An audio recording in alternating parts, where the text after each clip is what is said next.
honestly cannot remember the last time I wore a peplum top until now. I came across this design, fell in love with it, and decided to make it. So if you'd like to recreate it too, I'm going to show you every step of the process. And this is the one I made. It came out so well. This will be a cutting and stitching tutorial for this very stylish sleeveless peplum top with an armhole princess dart. And if you're interested in all of that, let's get on with it. So these are the fabrics I use for both the top and the skirt. And for this particular one, for the top, yeah, you will need about 1.5 to 2 yards depending on your size. Now we'll be talking about the skirt later. For now, let's get the top done. And here will be my shoulder line. From the shoulder line, you're measuring down to your bust point line, and then from your shoulder line, you go down to your waistline. We'll be doing the front pattern first.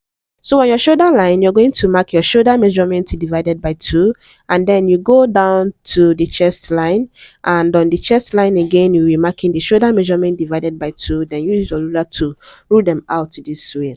Next, I'll be marking my standard neck width of 3 inches, yeah, and then I'll be coming down here to 1.5 to slope the shoulder, and I'll connect from that shoulder slope to the neck width this way.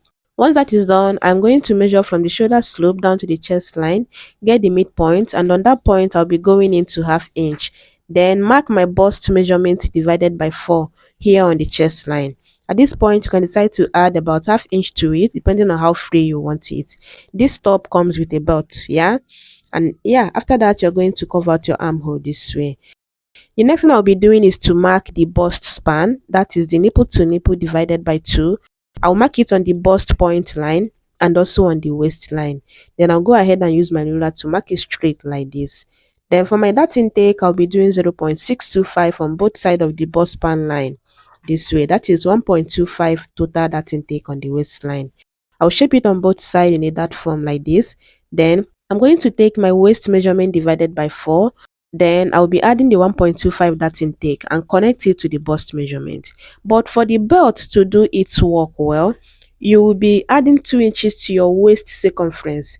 My waist circumference is 26, yeah, and here I'll be using 28 now as my waist circumference, and you see me adding extra 1/2 inch, which will make it up to that 28 divided by 4 plus the 1.25 dart intake on the waistline.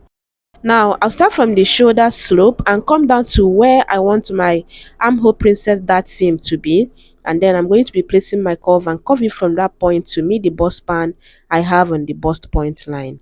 Then I'll come down from the bust point to 1.5, which is my bust dart value. That is the difference between my front length and the back length.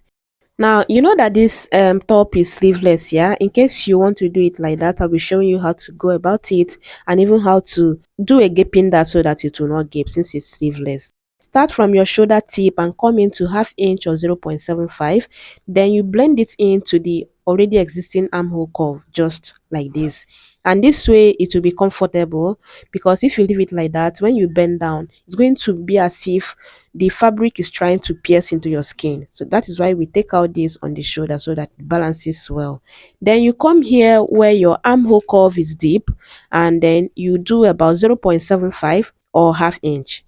I recommend 0.75, and later you'll be cutting that out, and these ones I'm marking are the ones that will be taken out from our pattern later. But since I worked with a sleeve, yeah, I won't be taking out this thing that I have here on the shoulder.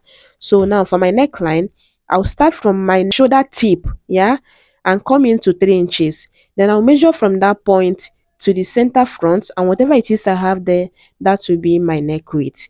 You're starting from your shoulder tip and you're coming into 3 inches. Even if yours is sleeveless, the only difference is that I started from my actual shoulder tip instead of where I took out 1/2 inch from the shoulder. Then you're going to use that as your neck width, and for the neck depth I did 4 inches. For me, you can decide to do 3 inches, 3.5 or 4 inches depending on how you want your neckline at that point, but these 4 inches gave me exactly what I want. We'll come back to finish up the front pattern, but for now let's do the back pattern. And I'm going to do from my shoulder to my waistline, and instead of marking 16.5 that I used for the front pattern, I'll be marking 15 inches. The other 1.5 shortage is what we used for the bust dart. Now I'm going to be marking this line, and that will serve as center back line, and then we have our zipper allowance. So from this line, I'll mark the shoulder measurement divided by 2, and then I'll go down to my chest line. And on my chest line, I'll be marking my shoulder measurement divided by 2 again. Then I'll go ahead and read it out like this. Next, I'll be marking 3 inches here as my standard neck width. Then I'll come down here to 1 inch to slope the shoulder and connect it to the neck width like this. Once that is done, I'm going to be marking my actual neck width of 4.5 here. Then I'll come down here to about 2 inches. At this point, your neck there depends on what you want, but I'm doing 2 inches since we are working with almost a basic neckline. Now, I'm going to come up here from the waistline to 3 inches, and on that point, I'll be going into 0.75. Then I'll place my ruler like this in a way that is touching the shoulder line and also that 0.75, and just contour the center back like this. Now I will start from this new line and take my bust measurement divided by 4. Remember I said you can decide to add ease allowance to your bust measurement if you want to, or better still use your actual bust measurement divided by 4. Then on the waistline, you are using your waist circumference plus 2 inches as your waist circumference, yeah? You divide that into 4 and you mark it on your waistline. Get the midpoint from the shoulder slope to the chest line, yeah? And cut from that point to your bust width for your armhole like this.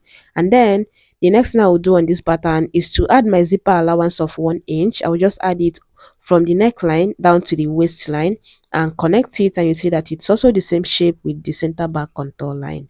Now we are going to basically cut it out because that's pretty much about how you go about the back pattern. It's simple. I didn't add that, but feel free to add that if that is what you want. Then for the front, I'm going to open up the bust pan and then slash the bust dart this way, place it on the bust point line, tape it down, and then blend in the side seam.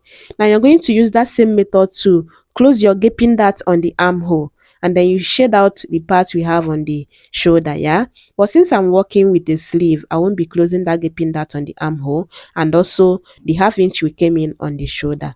But yeah, we are going to be cutting 2 of the back. The center front, we are cutting that on fold, and then the side front, we are cutting 2 of that. Now for the peplum, yeah, you're going to do your waist circumference divided by 6.28. We are doing a 360, that's a full flare, yeah? So my waist circumference now is 28, yeah? Divided by 6.28 is giving me 4.45 something, which I will just approximate as 5 inches because yeah, I mean it's close to that. So yeah, 5 inches now will be my radius. Then next you're going to determine the length of your peplum, and I'm using 8 inches, meaning that my blouse length is going to be about 24 inches at the end of the day. Now you're going to fold your fabric, making sure that it is 13 inches if your calculation is 13 inches, yeah? But I'm making sure that my fold here is 13 inches. Then once I'm sure of that, I'm going to fold it again just so it's in a box form like this, yeah? And I'm also going to make sure that this fold now is also 13 inches. But then I'm doing 14 inches because we will need that 1 inch allowance for sewing allowance. Do you understand? So yeah, once I'm sure that I have 13 on both ends, I'm going to be marking my radius of 5 inches as you see me do it here. This exact way you see me marking the radius, that's also how you're going to mark it, so that yeah, it will give you your round waist and even extra if your calculation permits the extra part. Do you understand?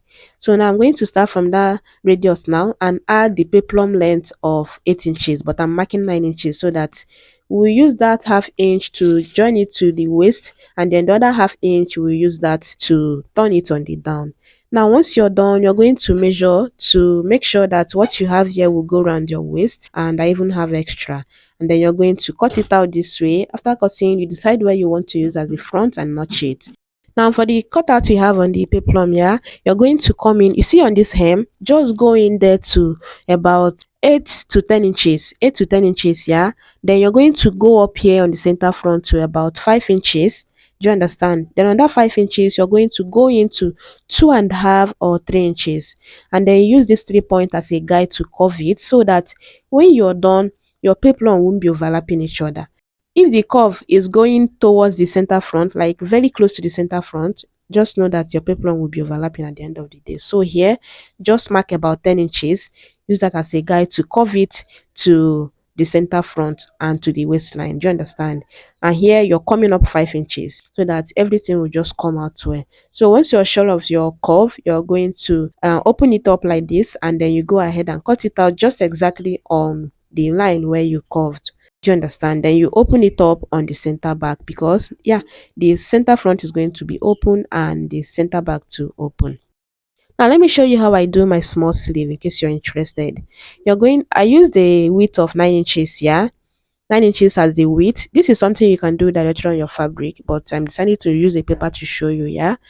Now, I use the length of 6.5. From that top line or that border line, I'm using 6.5 as the length for the sleeve. I'll roll it out like this. And this box now is where we'll be working with for the sleeve. Then you're going to basically give it a curve like this, just like this, yeah. You don't need a guide, don't need any measurement, just curve it like that. Then you're going to start from that top line and come down to your desired sleeve length. Yeah, the other 6.5 was a guide, and now I'm using 4.5 as my sleeve length. That's how long I want it. If you want, you can do 3 inches. Then you're going to measure this curve you have on this top part and see if it's something that can go around your armhole in case you want it to go around your armhole. But yeah, I'm adding this short sleeve so that it will cover my armhole or armpit, and yeah, I have excess that I can use to add soft pleat later. You're going to cut the sleeve on fold and two pieces of that for your two armhole, and then after transferring the patterns to the fabric, these are the pieces I have for the top. I have the peplum now and the lining too. And for this fashion fabric, I did not interface it, but for the lining, I interfaced it and I recommend it. Except you're using a very stiff lining for it. Otherwise, I recommend that you interface at least the lining of the peplum so that because it's peplum, it's not supposed to be flat. Yeah. So interface it. Then for my belt, this is what my fabric permitted me to use as a belt. So I'm going to sew it on both sides because the two sides are open. And then this is the second belt, and I'm simply going to just sew it on both sides to close it. Do you understand? Then we were talking about the peplum later. I have the sleeve, the two of them, and then I cut out my lining for the two of the sleeves and I did not interface it. Aside the peplum lining, I did not interface any other part of this top. And then we have the back pattern, and then I have the side front and then the center front, which center front was cut on fold and the lining too cut on fold. Then I have two pieces of the lining for the back pattern. So like I mentioned, aside this particular lining, I did not interface any other part of the peplum. Not that you cannot do it. If you want to go ahead and do it, but for the peplum to come out well, I just one layer of my stay, and that lining was super lightweight. That's even the reason why I interfaced it. If I had used a thick cotton, I wouldn't have bothered interfacing it.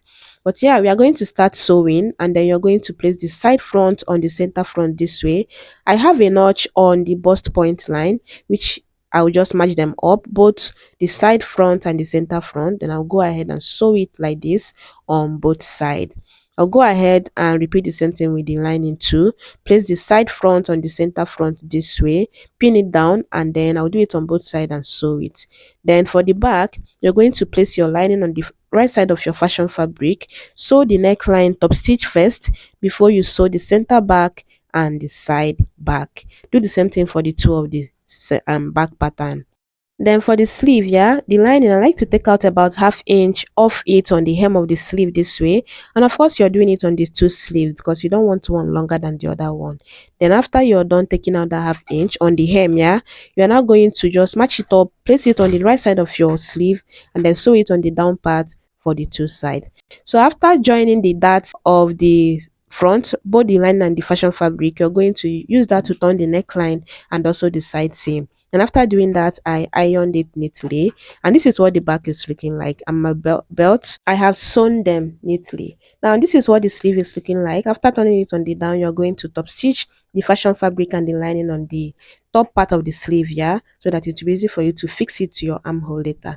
Now, the next thing I'll do is to go ahead and turn the shoulder, and you can decide to use either the front or the back to turn them. I'm using the back now, so I'm going to flip the lining this way, the back lining just like this. Then I'll pin it down. Once you hold it firm on this end, you're going to pin it down immediately. Then go ahead and sew, close it with half inch. If you added half inch, yeah, I added half inch stitching allowance, so I'm going to close it with half inch.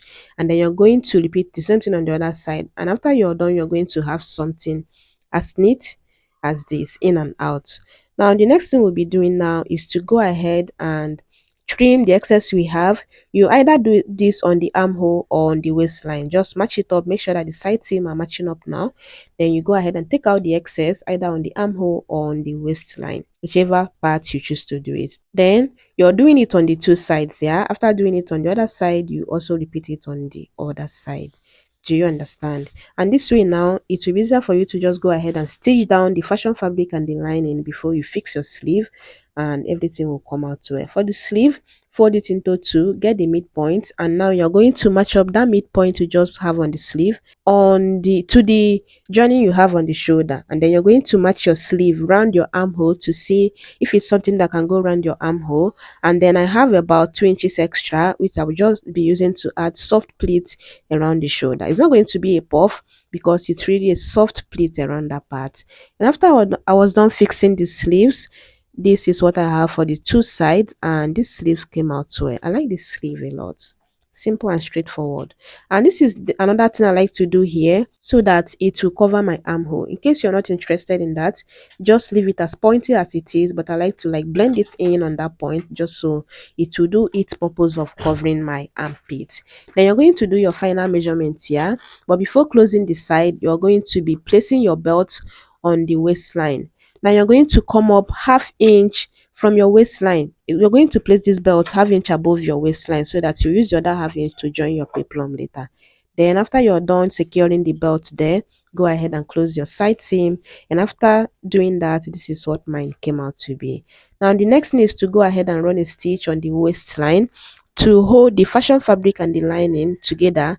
And then after that, we're now going to get the midpoint of the waistline. We'll be needing that for the peplum. Now let's work on the peplum. And what you're going to do is to place your peplum on the right side this way and place your lining on top of it, right side to the right side, yeah. But then I like to take out half inch on the hem of the peplum, the lining, yeah, like this, so that it won't be popping out after sewing it on the down, like popping out on the hem of the peplum afterwards. And afterwards, you're going to be placing them right side to the right side. Since I interfaced the lining, I'm going to place it where I have my interface to be up, and then where I do not have the interface to be on the right side of the fashion fabric. And after sewing it on the down, I also close the center back, and then I iron them neatly and then stitch down the fashion fabric and the lining on the waistline of the peplum. Now you're going to be fixing it to the waistline of your top like this. Since I closed the center back, it's also looking neat like the top, the center back of the top, yeah. And now you're going to pin it down from the center back to the center front. Now you see this notch you have here on the center front here, it's like a V. Now you're going to place this one in between that V, just exactly on that V part, and then you pin it down. Do you understand? And then the excess you have now in between the two pins, that's the center back and the center front, you're going to add soft pleats or do whatever you like with that. Then for this other second peplum, you're going to place it also on that V part of your notch. You are not overlapping them, except you want it to come out overlapped. But yeah, you're going to place them very close to each other, side by side. Do you understand? And then you pin it down on the center front and also on the center back. Then you go ahead and stitch it down. After I was done, I fixed my zipper, and this is what this came out to be. You see this peplum, do not overlap it if you want it to come out like this. But then make we no lie, make we no steal. After doing fixing it, I noticed that it was overlapping because we didn't curve this part well. It was quite deep. That curve should be shallow. So I took out this much you're seeing here, just like this. I took that out. You see that it's closed because it was after sewing the peplum that I noticed, even before fixing the zipper. So I had to take it out. But yeah, every other thing came out so well. And that's pretty much how you go about this top. I hope you found it very helpful. If you did, let me know in the comments, and I'll be seeing you on my next one. Be good. Bye.